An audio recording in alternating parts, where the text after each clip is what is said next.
नमस्कार शेतकरी बंधूंनो, मी डॉक्टर मैथिलीश प्रकाश सणस विद्यापीठाच्या प्रादेशिक फळ संशोधन केंद्र वेंगुर्ले येथे कनिष्ठ उद्यान विद्यावेत्ता या पदावरती कार्यरत असून आज आपण सुरंगीची अभिवृद्धी याविषयी माहिती घेणार आहोत। कोकण म्हटलं की आपल्या डोळ्यासमोर येतात ते आंबा, काजू, नारळ, सुपारी, फणस, कोकम इत्यादी महत्त्वाची पिकं। मुख्यतः याच पिकांवरती कोकणाची अर्थव्यवस्था अवलंबून आहे। परंतु असे असले तरी कोकणातील काही गावांची अर्थव्यवस्था ही या मुख्य पिकांव्यतिरिक्त इतर पिकांवर अवलंबून आहे आणि याचंच एक उत्तम उदाहरण म्हणजे सुरंगी। सुरंगी हे वृक्ष प्रकारात मोडणारे सुगंधी फुलं असणारा एक प्रजाती असून शास्त्रीय भाषेत त्याला मॅमिया सुरिगा असं म्हणतात। हा वृक्ष कोकम वर्गीय म्हणजेच पूर्वीची क्लुसिएसी आणि आत्ताची कॅलिओफायलेसी या कुळात मोडणारी प्रजाती असून पश्चिम घाटामध्ये सदाहरित वनामधील एंडेमिक म्हणजेच स्थानिक प्रकारात मोडणारी ही एक प्रजाती आहे। कोकणाचा विचार करता रायगड, पालघर, ठाणे, रत्नागिरी, सिंधुदुर्ग या जिल्ह्यांमध्ये ही प्रजाती आढळून येत असली तरी प्रामुख्याने सिंधुदुर्ग जिल्ह्यामधील वेंगुर्ला, सावंतवाडी, कणकवली, वैभववाडी, मालवण या तालुक्यांमध्ये सुरंगीकडे अर्थार्जनाच्या दृष्टिकोनातून पाहिले जाते। विशेषतः वेंगुर्ले तालुक्यातील आसोली, टाक, सोनसुरे, मोचेमाड, आरवली इत्यादी गावांमध्ये सुरंगीची वर्षाला काही कोटींमध्ये उलाढाल केली जाते आणि म्हणूनच विद्यापीठाने सुरंगी या पिकांवरती काम करण्याचे ठरवले आणि त्याची सुरुवात झाली ती सुरंगीच्या अभिवृद्धीपासून। सर्वप्रथम सुरंगीमध्ये अभिवृद्धीची गरज का आहे याचा विचार केला तर आपल्या लक्षात येईल की विद्यापीठाने सिंधुदुर्ग जिल्ह्याचा सुरंगीच्या बाबतीत केलेल्या सुरुवातीच्या सर्वेक्षणाद्वारे असं लक्षात आलं की सुरंगीमध्ये नर व मादी किंवा संयुक्तिक फुलं येणारी झाडं ही वेगवेगळी असतात। ज्या झाडाला नर फुलं लागतात त्या झाडाला स्थानिक भाषेमध्ये सुरंगी असं म्हटलं जातं, तर ज्या झाडाला मादी किंवा संयुक्तिक फुलं लागतात त्या झाडांना स्थानिक भाषेमध्ये भुरंगी असं म्हटलं जातं। व्यापारी दृष्टिकोनातून ज्यावेळी सुरंगीचा विचार होतो त्यावेळी नर फुलं येणारी म्हणजे सुरंगीची झाडं ही अत्यंत महत्त्वाची समजली जातात, कारण त्याला लागणारी फुलं ह्याला अधिक सुगंध असतो व त्याला अधिक प्रकारचे उत्पन्न हे मिळत असते।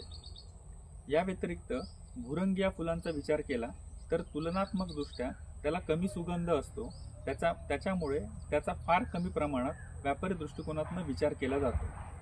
परंतु भुरंगी या रोपामध्ये फुलधारणा झाल्यानंतर त्याच्यामध्ये फळधारणा होऊन बीज निर्मिती होते आणि ह्याच झाडांपासून सुरंगीच्या किंवा भुरंगीच्या रोपाची निर्मिती होत असते। त्यामुळे भुरंगी ही रोपे देखील तेवढीच महत्त्वाची असतात। सुरंगी हे कोकमवर्गीय कुळात मोडणारे झाड असल्यामुळे त्याच्यामध्ये वाढ ही अत्यंत सावकाश होते आणि अशा झाडांमध्ये फुलधारणा होण्यासाठी साधारणतः 12 ते 15 वर्षाचा कालावधी जातो आणि या कालावधीनंतर आपल्याला लक्षात येतं की ते झाड हे सुरंगी आहे की भुरंगी आहे। हे टाळण्यासाठी आपल्याला सुरंगीची कलमे करणे अत्यंत गरजेचे आहे। या व्यतिरिक्त आत्ता जी सुरंगीची लागवड आहे ती नैसर्गिक प्रकारात रोपे रुजून आलेली असल्यामुळे अशी झाडं खूप मोठी आणि उंच वाढलेली आहेत। अशा झाडावरून काढणी करणे हे अत्यंत जिकिरीचे होऊन जाते आणि किंबहुना या कालावधीमध्ये अनेकदा झाडावरून पडून मृत्युमुखी पडल्याच्या घटना देखील घडलेल्या आहेत।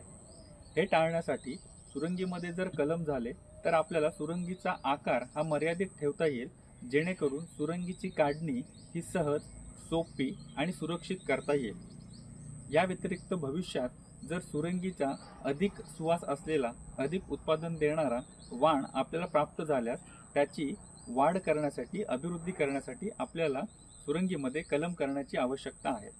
या सर्व पार्श्वभूमीचा विचार करता विद्यापीठाने सुरंगीच्या कलम निर्मितीविषयी अभ्यास करण्यास सुरुवात केली आणि त्याच्यातूनच आपण मृदुकाष्ठ कलम पद्धतीने सुरंगीमध्ये कलम निर्मिती करण्यात यशस्वी झालो आहोत। सुरंगीमधील अभिवृद्धीचा ज्यावेळी आपण विचार करतो त्यावेळी पहिली आणि सर्वात महत्त्वाची पायरी म्हणजे खुंट रोपाची निर्मिती करणे।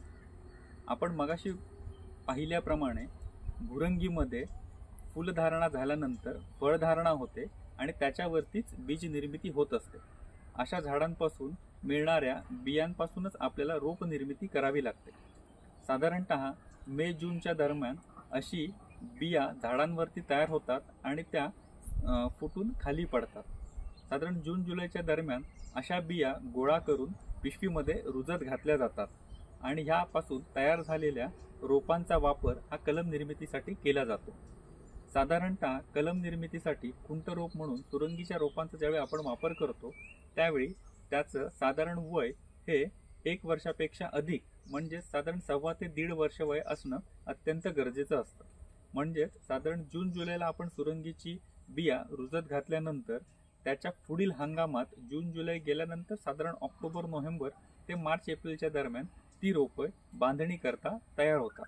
त्यानंतर सुरंगीच्या अभिवृद्धीमध्ये दुसरी आणि महत्त्वाची पायरी म्हणजे कलम काडीची निवड करणे. सुरंगीमध्ये साधारणतः 10 ते 15 सेंटीमीटर लांबीची 2 ते 3 महिने वयाची आणि ज्याचा डोळा चांगला फुटून फुगीर होऊन बाहेर आलेला आहे अशीच काडी कलम निर्मितीसाठी वापरली जाते.